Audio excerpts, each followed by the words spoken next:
Hey guys, what's going on? And welcome back to What Shall We Do Next. And today I'm rocking the Hocus Pocus shirt because it's October, bitches! It's Halloween. I love Hocus Pocus. But anyway, that's not what this video is about. Today, let me know what you think about the lighting too. I've done a little adjusting and I think it looks kind of cozier like this. It looks a little better. But I wanted to tell you guys about a dream. I haven't told you about my dreams in a really long time, but I had a crazy dream last night. And it was a two-parter. The first part I don't really remember, but what I do remember from it is that I woke up crying. And it was like genuinely sad. Like I want to joke around, but it was like, even now I think about it, it was just like sad. And you know what's crazy is like there was nothing even really to be sad about. All I remember in the dream was driving down a road trying to get away from someone or something, and somebody was like running alongside me, a good guy, like he was just a normal guy. It was almost like it was the end of the world. Something was happening, and it was nighttime, and I was driving on this empty road, and this guy was like, "Help me, please don't leave me." And I just kept on driving, and I fucking woke up like literally tears. Like I was sort of doing that like hyperventilating shit, and it was like I felt so bad. I don't know why. I didn't stop to help him. And I don't even know who it was. I didn't get a good look at him. I just saw that he was like running alongside the car trying to like beg me to like, please help me, please help me. And for some reason I just kept on going. And it literally made me cry when I woke up. And I have no idea why. It was so strange. I've woke up crying before in dreams, but not from like a stranger or something like that. But I guess it just felt so real. And I was just abandoning this guy. Like he just wanted help, and I didn't give it to him. I just left him behind. I hope he's okay. I know he's just in my head, but like I feel really bad about that, and it was genuinely sad. But anyway, I did wake up from that hyperventilating and like like pouting and all that stuff. Then I calmed down. I had a hit on the vape and then went back to sleep. And the second time I went back to sleep, or this time I went back to sleep, and I dreamt again, but this dream was way longer. It felt like an actual, like, real life event. And it was a guy who somehow I met him. I don't remember some of it, so it's not going to really make much sense. But I met this guy somewhere, and I recognized him, and he recognized me.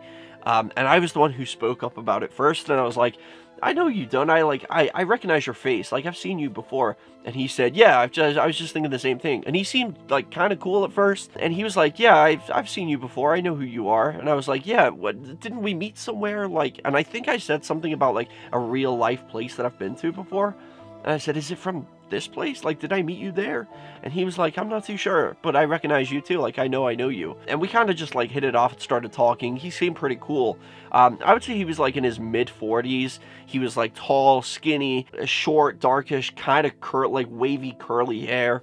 And I recognized him a little bit because even when I woke up, I was like, who was that guy? Like, this is crazy. I know his face. And it's weird because it's not somebody I think about often, but it's literally Roman Estes from Z Nation. Like, the most random fucking person ever. Could have been anybody else in the world, but for some reason it was him. So it literally looked just like him. That's why I recognized him. And so anyway, later on in the dream, somehow he ends up like giving me a ride back to his place. And for some reason I stay over, and there's also this other person who's staying over as well. Like, he's just invited us two people, random people, to like stay over, but it seemed pretty cool of him. And when we get to his house, things start to get a little weird. His behavior starts to change. He's becoming more aggravated and angry. Like, there's something like wrong with this guy. He like shows me to one of the rooms, and he's like, this is the room you're staying in. And the first time I really remember like thinking there's something really weird about this guy was when I noticed there was like a lock on the back of the door, like one of those not like a deadbolt, but like one of those locks where it's like you got a little hoop like this, and then you got the hook that goes into the hoop. It just kind of does that. I don't know what they're called, but there's one of them on the back of the bedroom door. So I remember looking at that and thinking, like, as he was walking out, and I thought, okay, that's kind of good. It's kind of reassuring because I can at least lock the door from the inside, and I'll be safe. I shut the door. I shut the bedroom door. The next thing, it like bangs back open, and it like hits the foot of the bed. There's a small single bed, and the foot of the bed is just like kind of blocking the door from opening all the way, and it kind of bounces off the bed, and like shuts a little more. And then I see the guy say like, no, we don't have doors shut in this house. So I was like, oh, okay, I'm sorry. I was just like shutting it just so I can get undressed. You don't want to see me naked or anything, right? So like, he's like, okay. So he like walks off down the hallway, and I shut the door and I put the bolt across, the little thing, the little hook. I put it across and I'm like, fuck, I gotta get out of here. This guy's a fucking psycho. Like, he was just, his whole character was starting to like be really weird and like angry. And I started to like panic and think of a way to get out of there. I don't know how I got from that to getting out, but I was on the front porch of the house, and I recognized the location because it looked very similar to my childhood house, like at the end of the road that I grew up on. It looked similar to that, and I got out onto the front porch.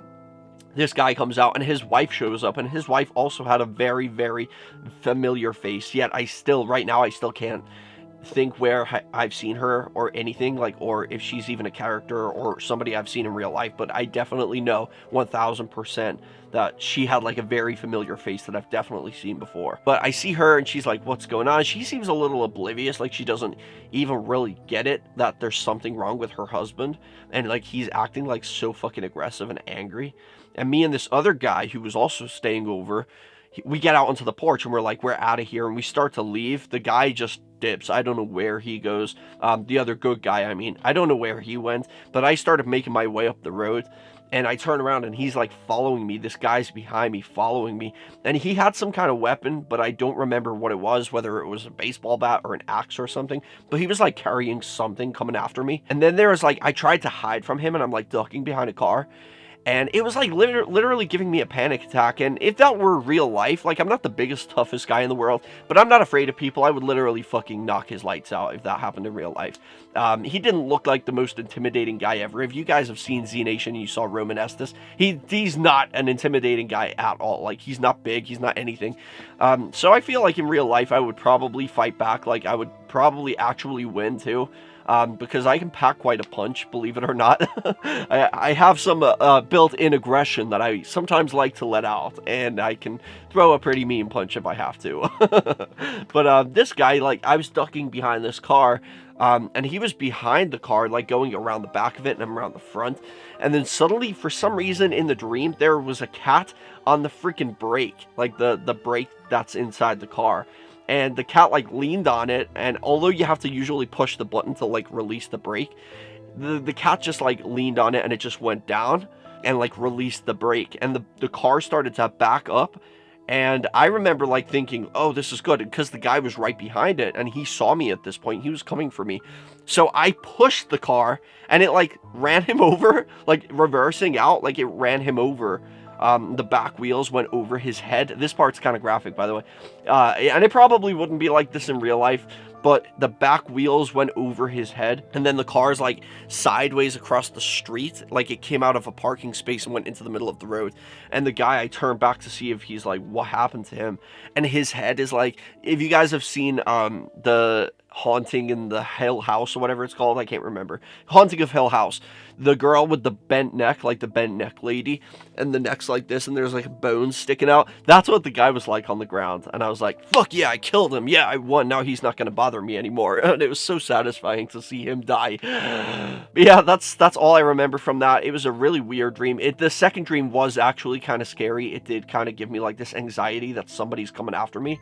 But in the first dream, that was just sad, and I really wish I knew more about that, like, or I at least remembered more about it. Like, why did I like just ditch this guy? Why did I leave him behind for whatever it was that was after me? He was just like begging for help, and I just left. It was sad. But let me know in the comment section if you guys had any crazy dreams lately. Comment it down below. I love reading your comments. Smash a like on this video, and I will see you right here in the next one. Peace out, guys, and chase your dreams. Thank you guys so much for watching this video. If you guys enjoy my videos and you would like to support me and my channel more, and also be featured in my videos, go check out my Patreon. Link is in the description. I would really appreciate any help you guys have to offer. As you can see, we have different tiers, different rewards, so go over there, check it out, and I would really appreciate that. Every little helps. Thank you so much. And also, guys, don't forget to subscribe with the notification bell on, and also follow me on all my social media. I have Facebook, Twitter, Instagram, and even Snapchat. So go follow me on all of those, and remember the most important thing: I love you guys, and chase your dreams.